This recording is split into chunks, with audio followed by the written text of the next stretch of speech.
Breaking news में आपका स्वागत है। खबरों के सबसे विश्वसनीय ठिकाने से मैं रमेश गांधी। सूबे के मुख्यमंत्री अशोक गहलोत ने ब्रेकिंग न्यूज की न्यूज पर लगा दी है मोहर। आज कैबिनेट की मंत्रिमंडल की बैठक में उन्होंने रीट सेकंड की परीक्षा को रद्द करने की घोषणा कर दी है, जिससे लाखों युवकों के चेहरे पर चिंता की लकीरें लहराने लगी हैं और भविष्य अंधकार में नजर आने लगा है।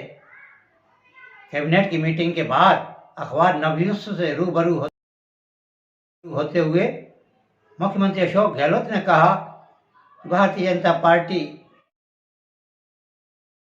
के कारण मुझे रुद्र कंठ से यह घोषणा करना पड़ रही है कि रीट सेकंड की परीक्षा रद्द की जाती है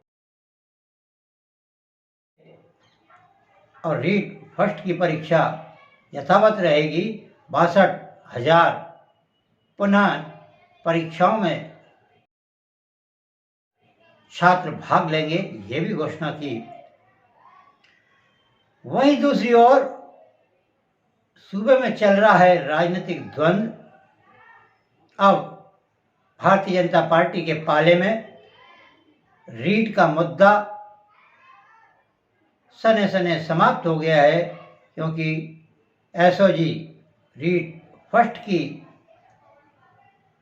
जांच कर रही है और करोड़ों रुपए उसने उन भ्रष्ट दलालों से और अफसरों से रंगे हाथों जब्त कर लिए हैं। कुल मिलाकर अब यह बात अपने आप में सिद्ध हो गई है। रीट परीक्षा में जबरदस्त तरीके से शिक्षा बोर्ड के चेयरमैन और आला अफसरों ने धांधली की थी, जिससे 16 लाख बच्चों का भविष्य अब अधर में लटक गया है। 9 तारीख को विधानसभा शुरू होने वाली है। विपक्ष इस मुद्दे को लेकर कांग्रेस को घेरना चाहता था, लेकिन चाणक्य मुख्यमंत्री अशोक गहलोत ने उनकी हवा निकाल कर रख दी है। आज चिंतन शिविर के दूसरे दिन में मुख्यमंत्री अशोक गहलोत ने जबरदस्त तरीके से विधायकों को लताड़ लगाई है।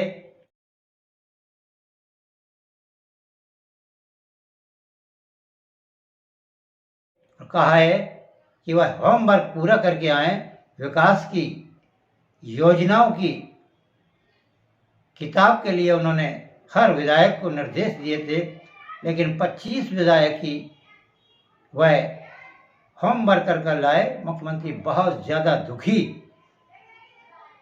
हुए और कहा कि मैं आपके लिए करोड़ों रुपए की योजना देता हूं और आप उस योजना को जनता तक पहुंचाने के लिए किताब नहीं छपवा पाए। मैं भारतीय जनता पार्टी के सुप्रीमो कोटा दरबार को श्रद्धांजलि देने आए रविवार को, और उन्होंने अखबार नवीसों से एक ऐसा विवादास्पद बयान दे दिया जिससे बवाल मच गया। तो कांग्रेस के कार्यकर्ताओं ने उन्हें काले झंडे दिखाए। पर पत्थर फेंकने की बात वो कहते हैं, लेकिन फुटेज में कहीं नहीं आ रहा है। कुछ लोगों ने उनके गनमैन के साथ भी बदसलूकी कर दी। बूंदी के पुलिस कप्तान जय यादव ने राजस्थान ब्रेकिंग न्यूज को बताया है कि कल भारतीय जनता पार्टी के महासचिव के द्वारा दी गई एक रिपोर्ट के मुताबिक 100 लोगों के खिलाफ एफआईआर दर्ज कर ली गई है, जिसमें 2 व्यक्ति नामजद हैं, राजेंद्र सांपला और मीना। 98 लोग अज्ञात बताए गए हैं। कितना बड़ा प्रकरण बनाया गया है। आज भारतीय जनता पार्टी ने आईजी रविदत्त गौड़ से मामले के सामने कल रात से दिए जा रहे धरने को समाप्त कर मुलाकात की और कहा कि प्रदेश अध्यक्ष सतीश पूनिया पर हमला करने वालों के खिलाफ जुर्म दफा 307, 120 बी में प्रकरण दर्ज किया जाए। निर्भीक और निष्पक्ष आईजी रविदत्त गौड़ ने कहा कि जिन धाराओं में मुकदमा बनता था वह दर्ज कर लिया गया है और अनुसंधान में अगर कोई ऐसी गंभीर चोट की मेडिकल रिपोर्ट आती है तो मैं 307 भी दर्ज करने से नहीं हिचकूंगा।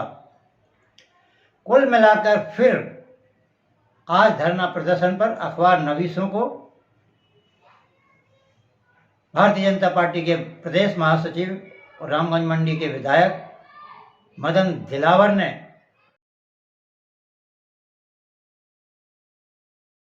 खिलाफ जो हत्या का प्रयास किया गया उसकी धाराओं में मुकदमा दर्ज करके और उन हत्या के प्रयास वाले षड्यंत्रकारी अपराधियों पर कार्रवाई हो। भारतीय जनता पार्टी की मांग है। भारतीय बैठक करी और अपनी झेप मिटाने के लिए जानते किस तरीके से बयान दिए हैं जिससे मन मुटाव और भड़कने की संभावना है।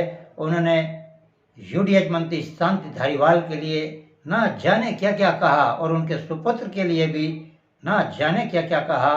वहीं पूर्व सांसद मंत्री रघुवीर सिंह कौशल के सुपुत्र पूर्व पार्षद ने भी अपनी भाषण शैली में धारीवाल पर धारीवाल के खिलाफ एक शब्द नहीं बोला कि वो तो नवोचती वो मेरे पिताजी के मित्र हो। राजनीतिक प्रतिद्वंद्विताएं चलती रहती हैं, लेकिन सतीश जी पर हमला देखकर, उनके वीडियो फुटेज देखकर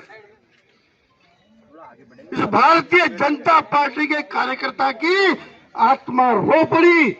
और आज मैं कहता हूं, जिन शब्दों में मैं कह रहा हूं कि राजेंद्र सागला बहुत बड़ा गुंडा है, तो आप ये सोच लेना गुंडे का गुरु कितना बड़ा गुंडा होगा। महिला मोर्चे की महिलाएं भी इस धरने में आधा दर्जन से कम दिखाई दे रही हैं। क्या कहना है मैडम इस कृत्य के बारे में? बहुत शर्मनाक कृत्य है। पार्टियां होती हैं, वर्षों से चलती आई ये पार्टियां, कांग्रेस भी रही है, पक्ष और विपक्ष दोनों मौजूद रहे। लोकतंत्र है ये, जो लोकतंत्र में इस तरह की कार्यवाही बेहद शर्मनाक है। रात्रि भर से हमारे लोग बैठे हुए हैं, ऐसी ठंड में बैठे हुए हैं लोग बाग, उनको आने जाने की व्यवस्था नहीं है, वहाँ से आने नहीं दे रहे हैं, बड़ी मुश्किल से लोगों को आने दे रहे हैं। आखिर ये देश है या क्या है? आपका क्या कहना है मैडम? सरेआम गुंडागर्दी कर रहे हैं, ये तो हमारे साथ जुड़ गए हैं भाजपा के वरिष्ठ नेता इंद्र मोहन हनी जी। क्या कहना है हनी जी आपका इस कृत्य के बारे में? देखिए, कांग्रेस पार्टी के जो तथाकथित असामाजिक तत्वों ने इस तरह की कायरतापूर्ण हरकत की है, ये जिसकी जितनी निंदा की जाए उतनी कम है। अगर कांग्रेस के कार्यकर्ता इस प्रकार से भारतीय जनता पार्टी के कार्यकर्ताओं के साथ हरकतें करते हैं तो कोटा में धारीवाल जी को भी अंदर नहीं घुसने दिया जाएगा। कार्यकर्ताओं की इतनी कमी किस चीज़ का संदेश दे रही है? गुटबाजी से झलकती है क्या? कार्यकर्ता अभी भी आ रहे हैं। आईजी रविदत्त गौड़